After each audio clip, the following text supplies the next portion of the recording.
Before there were Vikings, there was the North, silent, glacial, and waiting.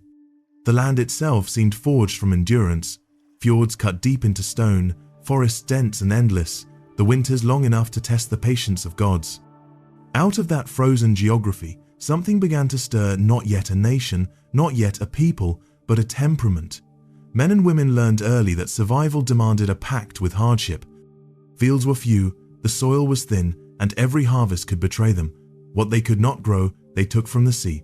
The ocean was their field, their trade route, and their graveyard. Every voyage was a gamble between starvation and discovery, and the North remembers those who gambled well. The first Norse communities were not empires, but scattered clans along icy coasts. They built long houses that groaned under snow and wind, their walls thick with smoke and stories. Inside, families huddled by the hearth, trading warmth for tales of ancestors who braved beasts, of hunters who vanished in the storms, of gods whose tempers mirrored the sky. In these stories, a pattern was forming. Valor was survival, and courage was currency. Children were taught not comfort, but endurance. To cut wood through frostbite, to face storms without complaint, to master the sea before adolescence, there was no luxury of weakness. Only the strong could preserve their kin. It was not cruelty, it was education through the lens of necessity. The North sculpted its people as the wind shapes cliffs, slowly, harshly, perfectly. Archaeological traces from the late Iron Age reveal this transformation. In graves dated centuries before the Viking Age, we already find weapons buried beside farmers, not the tools of conquest, but of constant defense. Axes, shields, spears. Even in death, they prepared for the next fight. These were not yet raiders, but their culture was sharpening itself toward that destiny. What united these early Norse was not blood, but need. Clans might feud, but each shared an unspoken code. Strength commanded respect, and loyalty was measured in hardship. Those who could protect a community earned honor, and honor became a kind of wealth no famine could erase. The idea of the warrior was taking root long before the word Viking would ever exist. The gods mirrored the people. Odin was wisdom earned through pain. Thor was strength proven through endurance. Even the trickster Loki embodied adaptability, the cunning needed to survive when strength failed. Their myths were not escapism, they were instruction manuals for resilience. In them, the North saw reflections of its own struggle against nature. Then came iron. The introduction of ironworking to Scandinavia transformed survival into strategy. Bronze had been rare, dependent on trade, but iron could be mined and forged locally. A culture that once fought to endure could now prepare to dominate. The first blacksmiths were as sacred as priests, their furnaces breathing life into weapons that could defend or destroy. With each new blade, the tribes of the North grew bolder. By the 5th century, long before the Viking raids began, Scandinavian warriors were already traveling beyond their fjords. Some served as mercenaries for distant kings. Others traded fur, amber, or slaves across the Baltic and into Europe. Every voyage taught them something not just about combat, but about opportunity. They saw foreign wealth, softer lands, and weaker men. The seed of ambition began to grow, but ambition needed a vessel. That vessel was the longship. No invention better defines the Norse transformation than the ship that could slice through waves like a blade through flesh. Its design, narrow, strong, and shallow-drafted, allowed it to navigate both open sea and winding river. It was freedom embodied in oak. Suddenly, the world was no longer a cage of ice and rock. It was a map waiting to be carved by their keels. As communities competed for survival, raids began not as acts of conquest but of necessity. A bad harvest could mean hunger. A raid could mean another year of life. To raid was not cruelty, it was arithmetic. The first targets were nearby: rival clans, neighboring coasts, small islands. Each success brought wealth, and with wealth came hierarchy. Chieftains rose, their reputations forged in both blood and generosity. They distributed silver, slaves, and stories because in the North, reputation was more lasting than stone. The culture of the warrior was now complete. To die in battle was no longer tragedy but fulfillment. The sagas would later speak of Valhalla, but its roots lie in this older truth. A good death was the only immortality the North could promise. Yet even as the fire of war spread, there remained a code unwritten, but absolute. Cowardice was shame beyond redemption. Betrayal was exile worse than death. These values did not come from politics or religion. They came from centuries of surviving together against the cold. The dawn of the Viking Age was not a sudden blaze but a long ignition. It began in silence, the sharpening of iron, the building of ships, the telling of hard stories in the dark. And when the moment came, when their sails first rose like ravens' wings over the horizon, the world would remember the sound of that awakening for 1,000 years.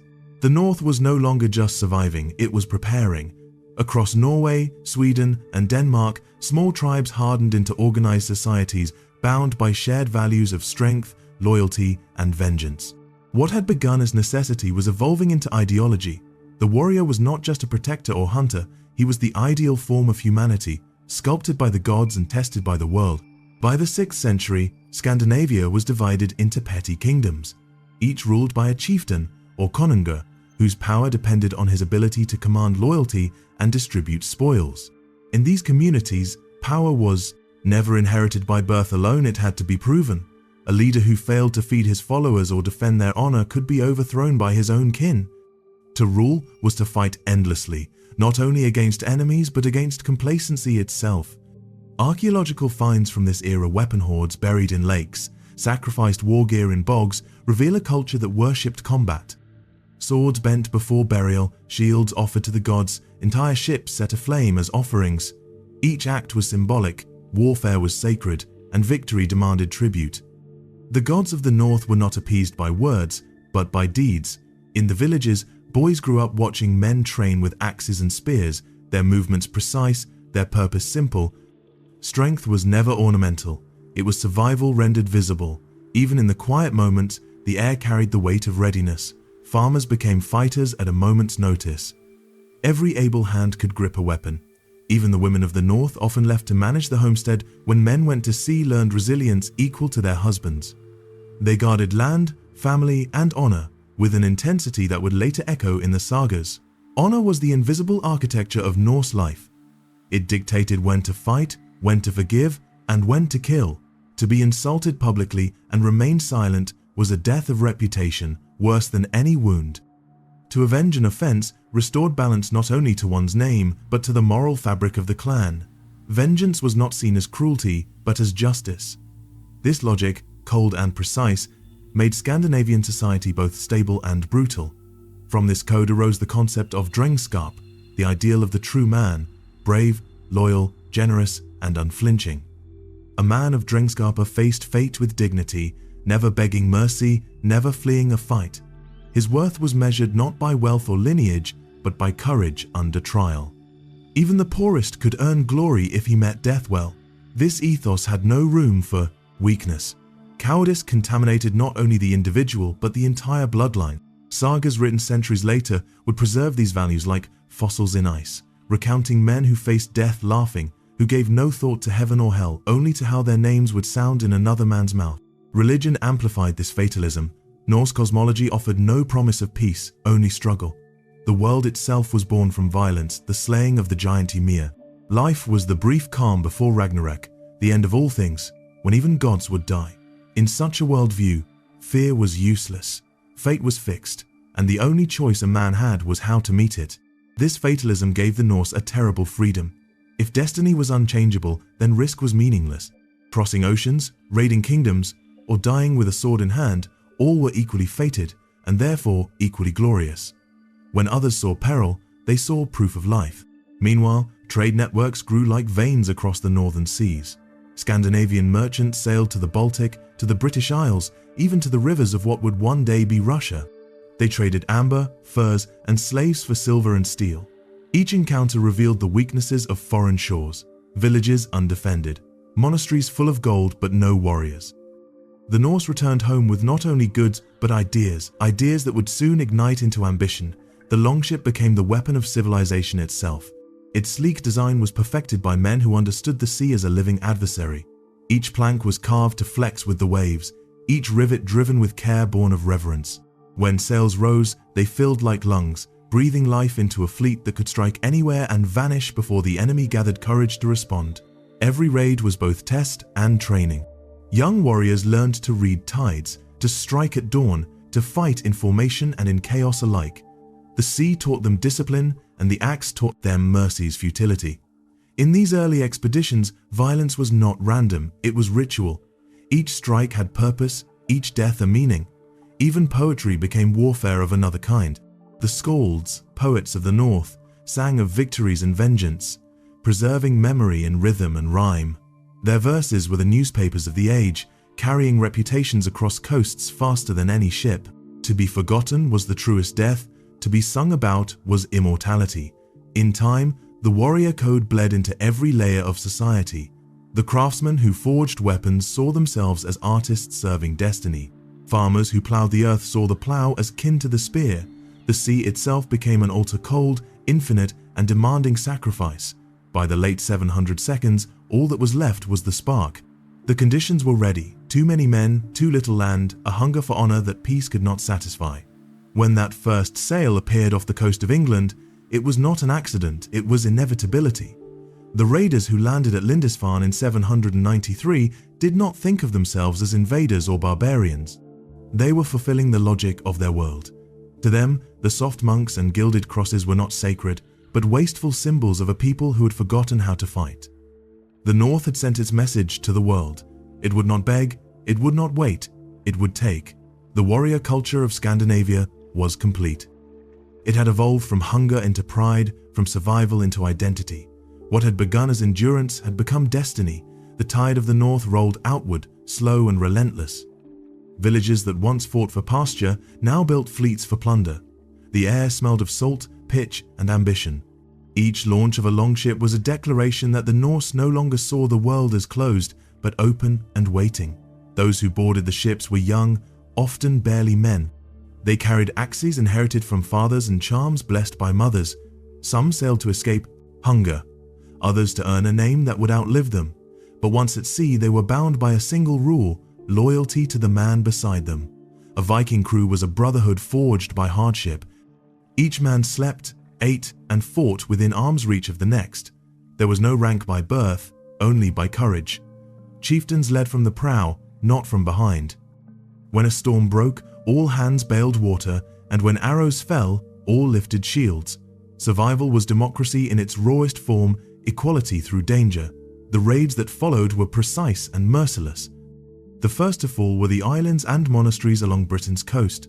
The Norse struck like lightning, silent, sudden, gone before resistance gathered. They left behind ashes and fear, but also fascination. The Europeans had never seen such warriors. Tall, hardened by frost, their weapons simple but effective, their faith alien. They fought without hesitation, and when they died, they smiled.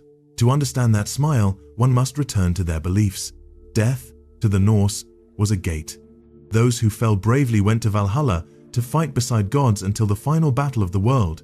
Those who died in cowardice were denied that glory. Thus, every swing of the sword was a prayer, every drop of blood a sacrifice to eternity.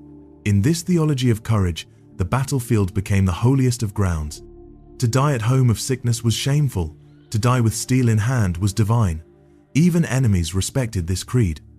Chronicles written by monks, horrified by the raids, still spoke of Norse bravery with reluctant awe. But the Norse did not fight for destruction alone. Behind each raid was a strategy, one of expansion, wealth, and renown. Silver was the lifeblood of power. It paid warriors, built ships, and secured alliances. To raid was to fund the future, and to return home with treasure was to command loyalty. Chieftains who could not reward their men with spoils lost them to others who could. This economy of violence made Scandinavia restless. Success bred competition. Rival leaders built bigger fleets, pushing farther from home. Ireland, Francia, the Baltic coast. Each new raid was both enterprise and ritual, part commerce, part offering. The warrior code deepened. Oaths became the foundation of trust. To swear an oath was to bind one's soul. Breaking it meant exile or death, not because of law, but because of honor. Men pledged loyalty to their Drottinn, their war leader, with the same reverence they gave to the gods. Feasting halls echoed with vows sealed over cups of mead, promises of vengeance, and the sound of blades striking shields in approval. The Thing, the assembly of free men, reinforced this culture. It was both parliament and battlefield of words. Disputes were settled not by emotion but by courage, who could stand their ground, who could speak with strength. Justice was communal, and respect was earned in plain sight. Even kings stood before the Thing, reminding all that leadership was service, not birthright. Amidst this, A distinct aesthetic of war emerged. Warriors decorated their helmets with animal motifs, wolves, ravens, serpents, emblems of their gods and ancestors. They tattooed runes upon skin, believing symbols could channel fate. Their shields bore colors of blood and sea. Armor was rare, agility mattered more. To hesitate under weight was to die. The best defense was ferocity. Songs of their exploits traveled faster than ships. Across the coasts, people whispered the word Vikinger, one who goes on an expedition, one who seeks fortune across the sea. It was not yet a race, but a profession. To go a Viking was to live without borders, to trade and raid as two faces of the same instinct. The Viking's mind was not shaped by cruelty for its own sake. It was practical, disciplined, and aware of consequence. Killing was not random, but calibrated. Every strike carried purpose. Every act of mercy was strategic. They believed a man's worth was revealed not only in victory, but in how he honored the defeated. Some captives became slaves, others were ransomed or adopted into the household, proof that even war had its ethics. Women played their part, not from the shadows but from the core of society. While men raided, women governed. They held the keys to the home, managed wealth, and maintained kinship networks. Some, like the shield maidens of later legend, fought beside men, though such warriors were rare. More often, women fought through diplomacy, inheritance, and vengeance. If a husband was slain, a wife could demand retribution or blood payment. Her honor was bound to his. As generations passed, this culture refined itself into an art of survival and domination. The North became a crucible of warcraft, not because it loved blood, but because it understood life's fragility. The same hand that slaughtered could build, trade, and carve beauty from bone and wood. Violence was never mindless. It was balanced by craftsmanship and poetry. Archaeological finds at places like Birka and Ribe reveal this duality. Weapons buried beside intricate jewelry, merchant scales beside battle axes. The Viking was both warrior and trader, destroyer and builder. Their genius was not only in conquest, but in adaptation. The warrior's heart beat through every Norse settlement, from fjord to fjord. Yet beneath that rhythm lay unease and awareness that strength must always be tested. Peace was not natural to them, it was a pause between storms. When no enemy threatened from without, they turned inward, raiding, feuding, vying for dominance among themselves. The same fire that forged unity could ignite chaos. This paradox defined them: order through violence, freedom through loyalty, faith through defiance. It was this tension between the sea's call and the homeland's pull that gave the Viking world its pulse. And that pulse was spreading. New horizons called Francia, the rivers of Russes, even the frozen reaches of Iceland. The warrior culture that had begun as survival on the edges of the world was now remaking the map. The longships of the north fanned out like a swarm of iron wings. Across the grey waters of the North Sea and the cold rivers of Europe, their prows carved through fog and legend alike. Villages heard the whisper of oars before dawn and knew what it meant: the wolves of the sea had come. From Norway's cliffs, Denmark's marshes, and Sweden's dense forests, men who shared no single king began to share a destiny. What united them was not empire, but hunger, for wealth, for honor, for stories worth telling. The Viking Age was not born from conquest alone, it was born from the refusal to be forgotten. By the 9th century, the Norse tide reached the British Isles with full force. They no longer struck and vanished, they came to stay. They burned monasteries, yes, but they also built towns. York, Dublin, and Limerick became Viking settlements, their markets thick with the smell of smoked fish, tanned leather, and foreign silver. The raiders were becoming rulers, and their code of war was turning into law. To live as a Viking abroad was to carry home in one's blood. They built longhouses that mirrored those of Scandinavia, raised wooden temples to their gods, and buried their dead with weapons close at hand. Even in exile, they refused to abandon the rituals that defined them. A man might die far from the fjords, but his soul would still sail to Odin's hall. The same ships that brought warriors also carried merchants and craftsmen. The Norse were pragmatists. They saw profit where others saw chaos. Along rivers like the Seine, the Elbe, and the Volga, they built trade routes linking the cold Atlantic to the golden markets of Byzantium. In their holds, furs from the Arctic mingled with silks from the east. They traded slaves, amber, honey, and weapons, anything that could feed their ambition. The world began to adapt to them. Frankish kings paid them tribute to stay away. English rulers hired them as mercenaries to fight other Vikings. Slavic tribes adopted their weapons and their ships. The Northmen were not outsiders anymore. They were architects of a new Europe, but power demanded evolution. The early chieftains gave way to warlords, men who ruled not only by strength but by vision. They understood that violence alone could not sustain a people, it needed to be channeled. From this realization emerged the first Norse kingdoms. In Denmark, figures like Harald Clack and later Harald Bluetooth sought unity through both sword and diplomacy. In Norway, petty kings fought to consolidate fjords under one banner. Unification did not come peacefully. Every claim to power was written in blood. Alliances were sealed by marriage and shattered by betrayal. Yet each war, each oath, each burning hall pushed Scandinavia closer to cohesion. The warrior culture that had once thrived in isolation was learning to organize itself to forge nations out of tribes. Religion too was shifting. The old gods still ruled, but new winds were blowing from the south. Christian missionaries arrived, bearing crosses and strange mercy. To the Vikings, the idea of forgiveness was alien, even weak. Why ask pardon from a god when fate ruled all? And yet, some chieftains saw opportunity. Christianity brought literacy, alliances, and legitimacy in the eyes of Europe. The clever ones wielded faith as another weapon. The old and the new began to intertwine. A warrior might raid a monastery one year and be baptized the next, not out of piety but politics. To survive in a changing world, even the fiercest must adapt. And adaptation was something the Norse understood better than anyone. Still, the heart of their world remained the same: the hall, the hearth, the ship. In the hall, stories flowed like mead. Warriors recounted battles, poets praised their deeds, and chiefs measured loyalty by who sat closest to the fire. Honor was the unseen coin of the realm, more precious than silver. To insult a man's name in that hall was to declare war. Beyond those wooden walls, life was brief and brutal. Winters could kill as easily as swords. Every gain was fragile, every victory temporary. But the Vikings had made peace with impermanence. To live fiercely and die memorably was all the meaning they needed. In their art and burial rites, the same philosophy endured. Ships were burned to send souls skyward, carved stones told of men who fought bravely, and jewelry bore the symbols of endless struggle, wolves chasing the sun, serpents devouring their tails. These were not decorations, they were theology rendered in metal and myth. Across the seas, the Norse became a paradox. Destroyers who built cities, pagans who shaped Christian kingdoms, outlaws who became kings. Their code of honor traveled farther than their ships. Even enemies began to adopt their discipline, their craftsmanship, their style of rule. The Viking Age reshaped not just Scandinavia, but the moral architecture of Europe. Yet for every man who sought fortune abroad, another stayed behind to keep the homeland alive. The women of the north held the threads together. They maintained farms, negotiated alliances, raised children, and managed trade in their husband's absence. Their strength was quieter but no less vital. In the sagas, such women are not passive, they are the keepers of vengeance, the judges of courage. A man's legacy lived only as long as his wife spoke his name.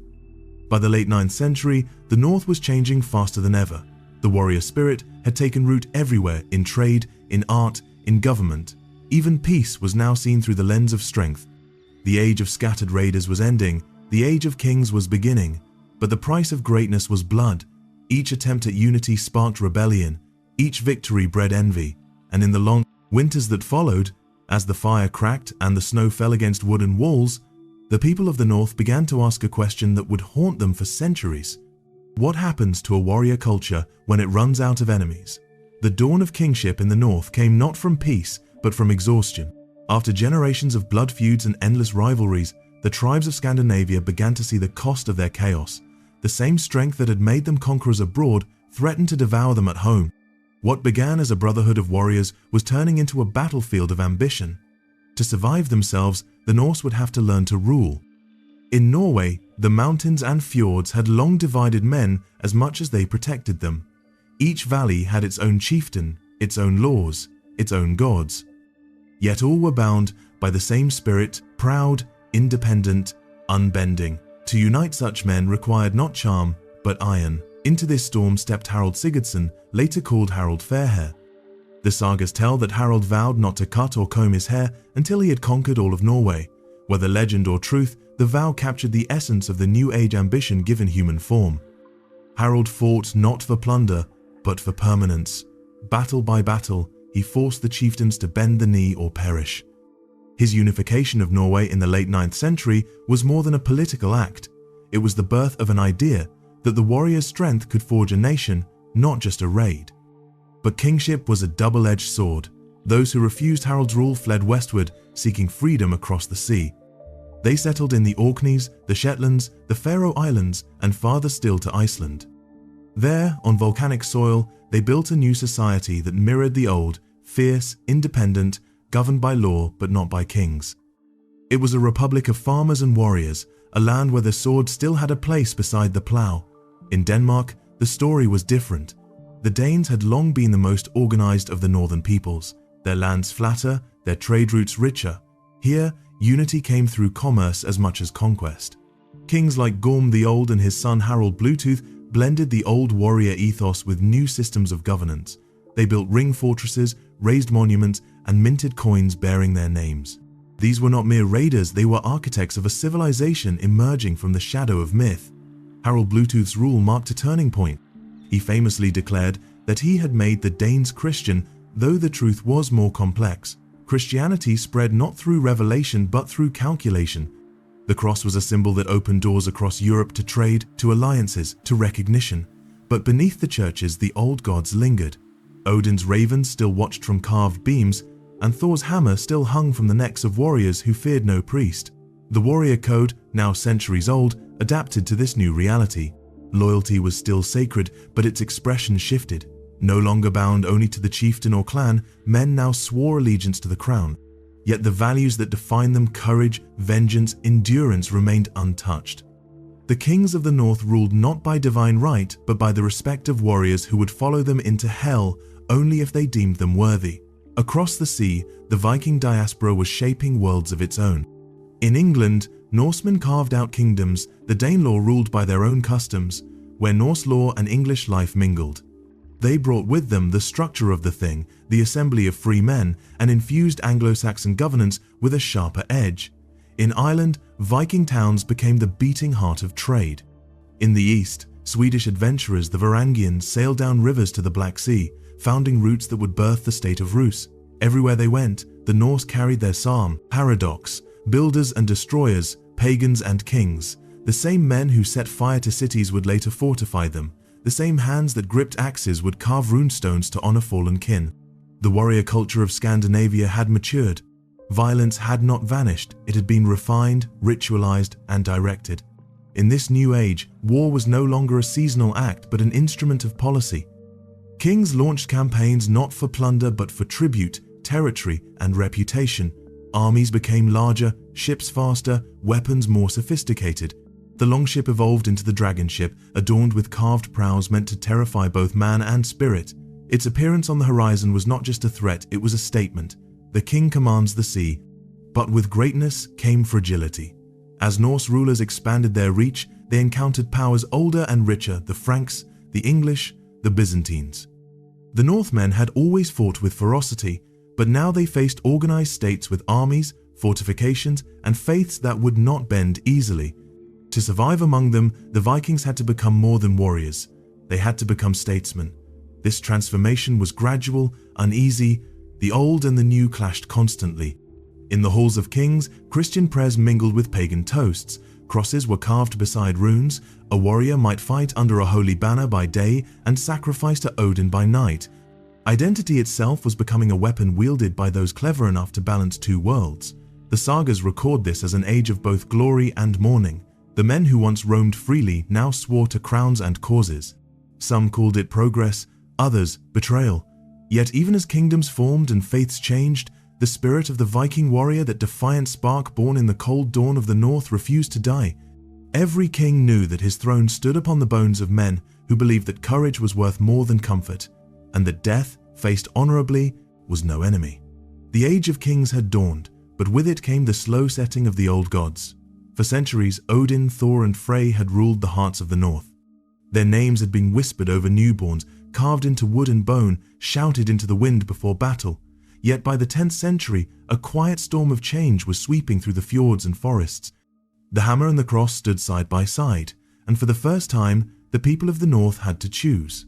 The transition was not clean, it was not gentle. Christianity did not arrive as salvation, it came as a test. Priests from the south brought their strange symbols, their Latin prayers, and their promises of peace. To men who had built their lives on strength and vengeance, this new god seemed weak, foreign, and suspect. Why kneel before one god when the old ones had demanded courage, not obedience? Why repent when every man already carried his fate in his bones? Yet the north was practical. The kings, now rulers of united lands, saw what faith could offer: order, literacy, and alliances. To join the Christian world was to gain legitimacy, to open trade, to turn raiders into recognized rulers. To refuse was to remain a barbarian in the eyes of the south. In Denmark, Harald Bluetooth's baptism was both a political act and a prophecy. He raised runestones, proclaiming that he had made the Danes Christian, but he knew the truth. Faith does not conquer the heart in a single day. The old rites continued in secret. Offerings were left at sacred groves, warriors still wore Thor's hammer beneath their tunics, and mead still flowed in honor of gods the priests called demons. Norway resisted longer. The people of the mountains and fjords clung to the old ways with ferocity. When King Olaf Tryggvason returned from abroad preaching Christianity, he brought fire and sword with him. Churches rose where temples had stood, and those who refused baptism were cut down. To the new kings, conversion was not merely religion, it was conquest of the spirit. But to the common folk, it felt like betrayal. The sagas tell of blood and baptism mixed in the same rivers, of chieftains forced to choose between their gods and their lives, of women weeping as the idols of Thor and Frey were dragged from their halls. Yet even in defeat, the old faith refused to vanish entirely. It sank deeper into the language, the customs, the very way the Norse saw the world. The Christian god might rule heaven, but Odin still lingered in the wind, in the stories told beside the fire, in the sense that fate remained unbreakable. The new faith offered forgiveness, the old one offered meaning. The two would coexist uneasily for generations. The warrior culture adapted as it always had. If Christ demanded knights instead of berserkers, then so be it, the North would give him knights whose courage could silence fear itself.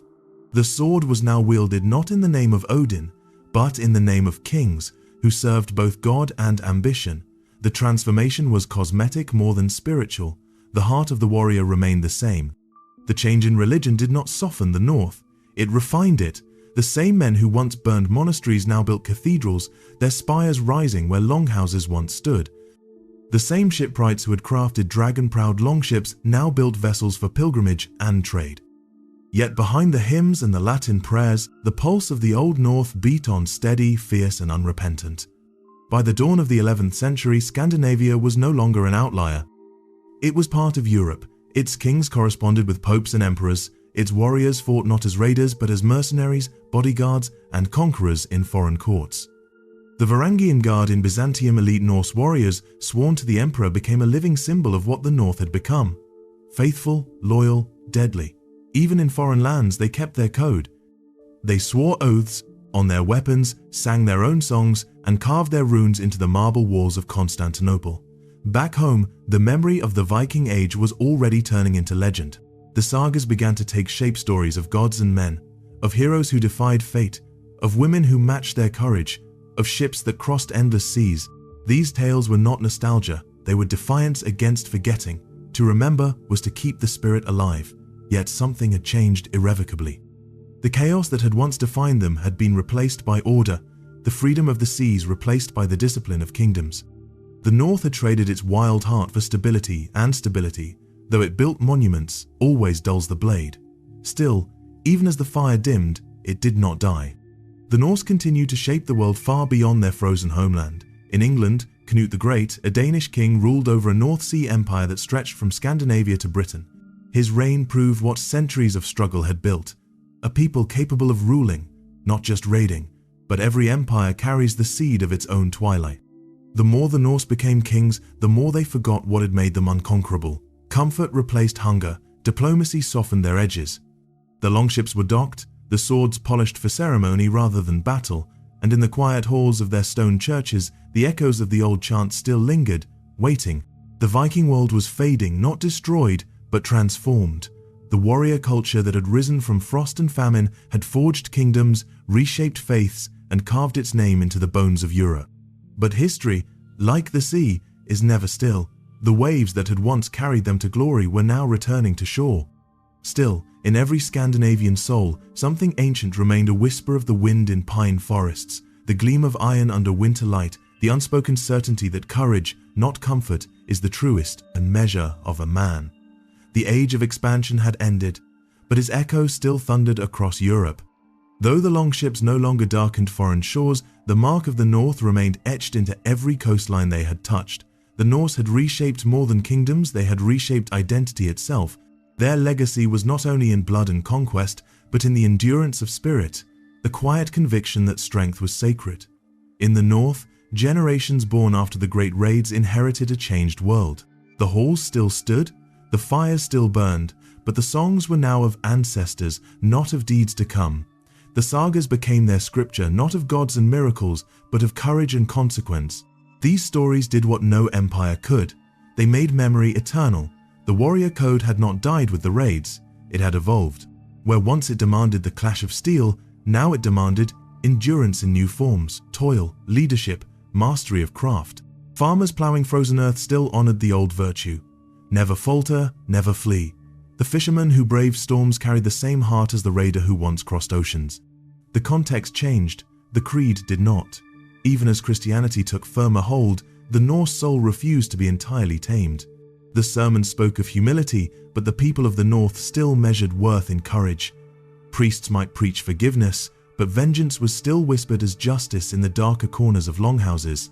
And in the flicker of the hearth, where the old runes still hid in the wood grain, one could sense that Odin had not truly been banished, only renamed. Trade replaced conquest. The ports of Scandinavia flourished. Bergen, Ribe, Roskilde and Uppsala became living veins of a northern network pulsing with silver, fur, timber and iron. Ships once built for war were now built for commerce, but the craftsmanship was unchanged: sleek hulls, carved keels, sails designed for wind and will. The ship was still sacred, a symbol of motion, destiny and defiance. The warrior culture found new battlegrounds. In courts and councils, in the diplomacy of rising nations, the same cunning and ferocity that once ruled the sea now ruled negotiation. To the kings and jarls who governed, peace was not passivity, it was strategy. The mind became the weapon and pride remained its edge, yet memory was never far behind. Every winter, as darkness swallowed the sky for months, the old stories resurfaced of Ragnar Lothbrok's vengeance, of Bjorn Ironside's voyage, of the shield maidens who refused to kneel. These tales, passed from lips to firelight, were not nostalgia. They were reminders of who they had been and what it had cost to become what they were. In Iceland, the sagas were written down, preserving the oral history of an age that refused to vanish. Those ink pages, brittle and fragile, would become the bones of Viking memory. They carried not just events, but emotion, pride, sorrow, humor, defiance. The sagas did what swords could not. They made immortality possible without bloodshed. The concept of honor, so central to the old world, still shaped the new. Reputation governed trade as it once governed war. A man's word was still his bond, an oath still sacred. Betrayal, even in business, was punished with the same contempt once reserved for cowardice. It was said that a Northman's handshake was worth more than a king's seal. But under the surface, the North was changing. The hunger that had once driven expansion was turning inward. The population grew. Fields stretched farther into the forests. The wildness that had defined them began to recede. The Norseman was no longer the wanderer of the world, he was now a custodian of it. And that, perhaps, was the final trial of a warrior culture, to learn how to live without war. Still, when the snows came heavy and the wind howled through the fjords, every man and woman in the north could feel it, that deep ancestral pull, that echo of the sea and the sword. It lived in their songs, in their festivals, in the way they faced hardship without complaint. Even centuries later, when Christianity had long been established, the old fire smoldered quietly beneath the cross. You could see it in the faces of sailors heading into storm-dark seas, in the eyes of hunters staring down wolves, in the poets who still spoke of fate as if it were a living thing. They were no longer Vikings, yet they carried the same iron in their souls. In time, the rest of Europe would forget the fear of Viking sails. The chronicles would fade and the raiders would become legends. But the North would not forget itself. Every man who took to the sea, every woman who kept the hearth burning through the long night, knew they were descended from those who had refused to kneel before the impossible. The Viking Age had ended, but its spirit had not. It had simply gone quiet, waiting beneath the frost. The North grew quieter, but silence never meant surrender. Beneath the calm of the 11th and 12th centuries, something deep and ancient still stirred a rhythm as old as the glaciers that shaped the land. The warrior's pulse had not stopped. It had slowed, buried beneath layers of civilization and faith, waiting for the right moment to rise again. The new generations of Scandinavians inherited not a battlefield, but a legacy. They lived in the shadow of ancestors whose names were now half myth. Children were taught to read and pray, yet in their stories and lullabies, Thor still swung his hammer against the storm, and Odin still wandered the forests disguised as a grey traveler. The old gods had become memories, but memory was power. In every village, echoes of the warrior's discipline survived in ordinary acts. The carpenter shaping timber for a ship took as much pride in his work as a swordsman once took in his blade. The farmer battling the frozen ground with his plough-faced nature, with the same defiance once reserved for kings. Strength had changed its expression, but not its essence. The sea, eternal and merciless, remained the teacher of courage. Every voyage was a reminder that the North demanded respect, not submission. When storms came, the sailors tightened ropes and whispered the names of the gods under their breath, not as worship but as instinct, the same way their ancestors had done before, setting out to raid unknown shores. The old ways survived because they were practical. Faith, like iron, was forged for endurance. Kings ruled now, and Christianity spread its stone churches across the landscape. Bells rang where horns once echoed, but their sound carried a similar warning. Life is brief, fate is near. In that way, the old and new faiths were not so different. Both taught that the world would end, and both demanded courage before it did. The North had learned to wield peace as it once wielded war. Where longships had once carried raiders, they now carried traders, craftsmen, and explorers. The same blood that had once drenched foreign soil now fueled discovery.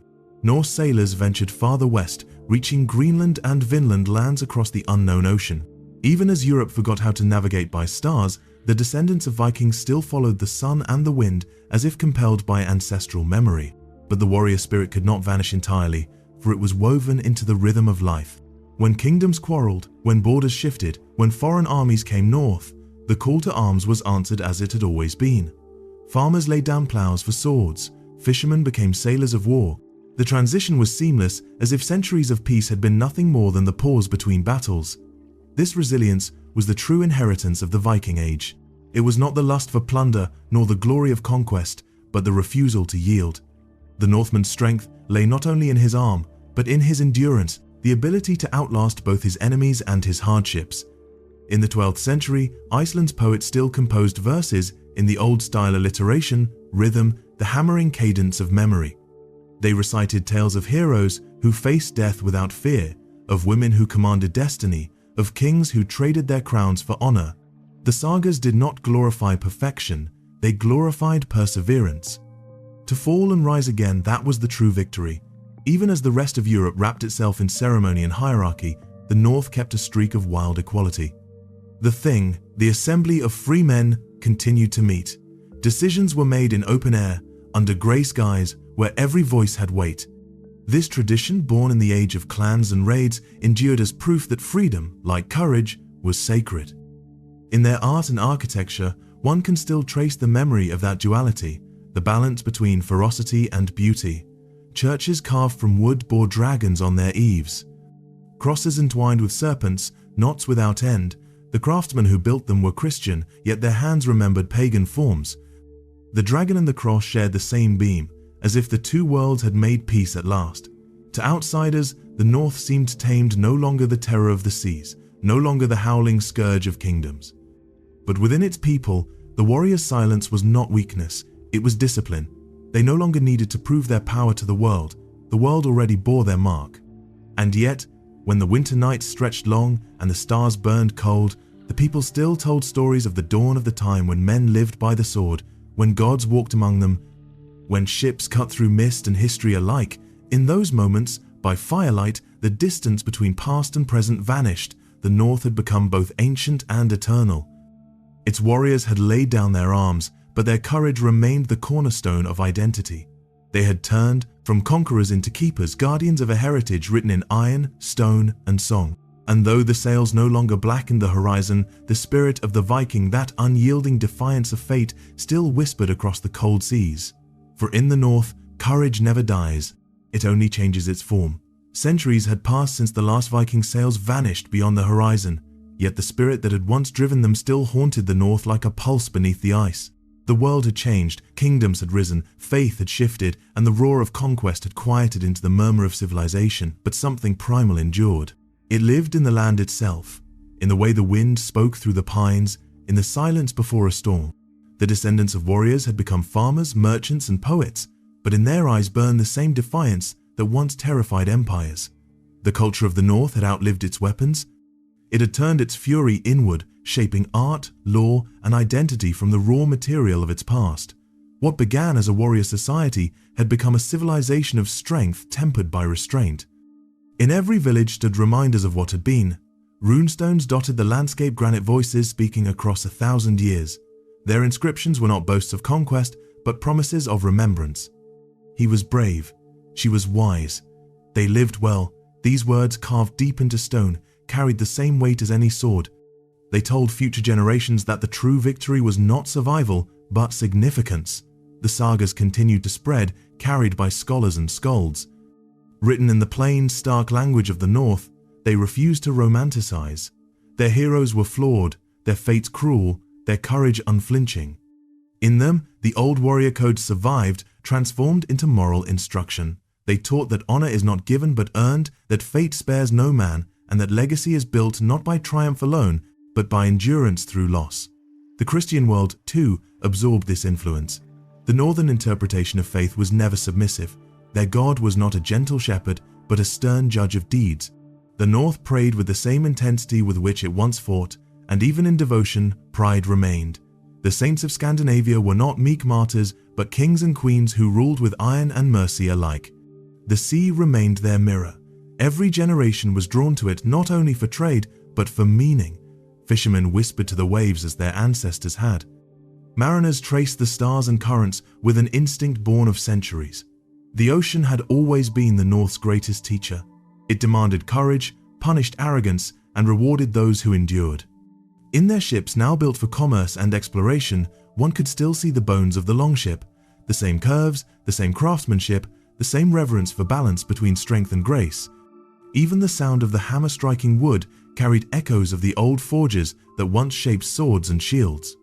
As Europe moved through its medieval centuries, the memory of the Vikings became myth in foreign lands, exaggerated, misunderstood, yet never forgotten.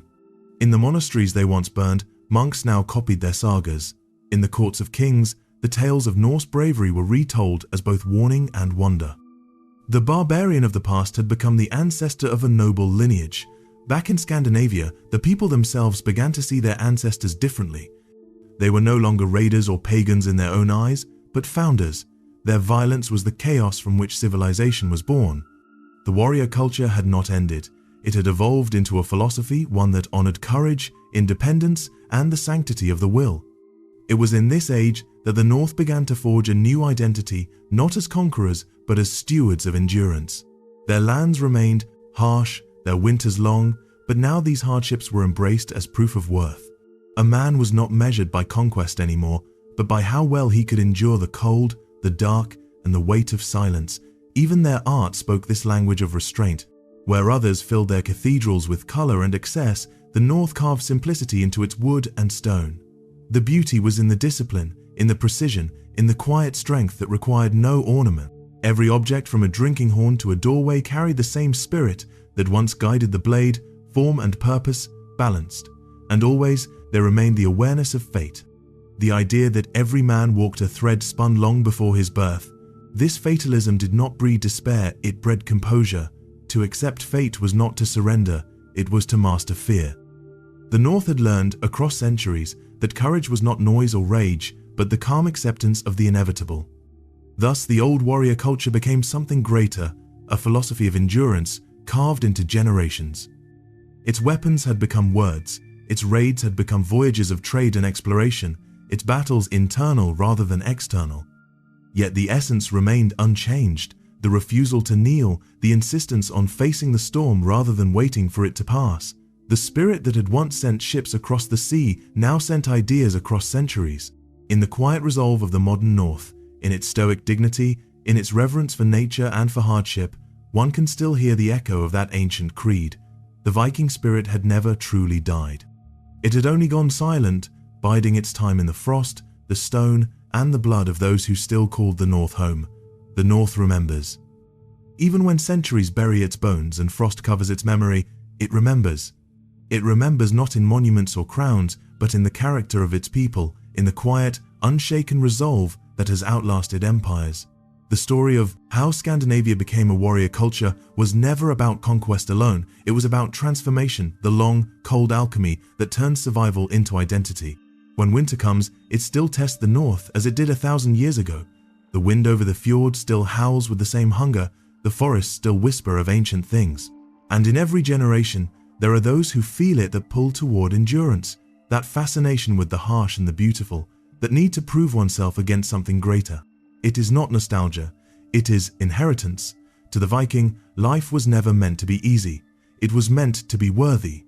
That lesson has never faded. Even now, the descendants of those warriors live by rhythms their ancestors would recognize. Patience in hardship, silence in suffering, pride in skill. They may no longer lift swords or steer longships through storm, but the same discipline guides their hands whether they build, heal, or create. The warrior's heart still beats in the craftsman who labors through the dark months without complaint, in the sailor who ventures into Arctic seas, in the poet who wrestles with truth as if it were an enemy. Their battlegrounds have changed, but their creed remains. Face what must be faced, fear nothing that must be done. What the rest of the world once mistook for savagery was, in truth, clarity. The North saw the world without illusions. It understood that strength was not cruelty, that courage was not absence of fear, and that honor, that old, indestructible word, was the one thing that survived the grave. In that understanding, they became eternal. The saga of the Viking Age ended long ago, but the saga of the North never will. It continues in the endurance of its people, in the patience carved by long winters, in the defiance born from isolation. It continues in the way they still look toward the sea, not as something that divides them from the world, but as something that connects them to everything that has ever mattered. If you stand on the cliffs of Norway at dawn, or in the silent forests of Sweden, or on the windswept plains of Denmark, you can feel it, that old pulse underfoot, the heartbeat of a culture that refused to be erased. It hums beneath the soil, beneath the stones marked with runes, beneath the bones of kings and farmers alike. It says what the North has always said: we endure. And perhaps that is the truest legacy of the Viking warrior, not the ships, not the raids, not the gold or glory, but the endurance of spirit. The belief that even in the coldest, hardest places, humanity can find meaning in struggle, beauty in hardship, and strength in the face of fate. When the sagas end, the sea remains. When the names fade, the wind still carries their rhythm. The North does not forget its warriors, because the North itself was their creation, carved from ice, tempered by battle, and lit forever by the fire they left behind. The warrior culture of Scandinavia did not vanish. It became the soul of the land itself, a soul that endures, silent and steady, like a flame beneath the snow. The North remembers, and through its people, the Vikings never truly died.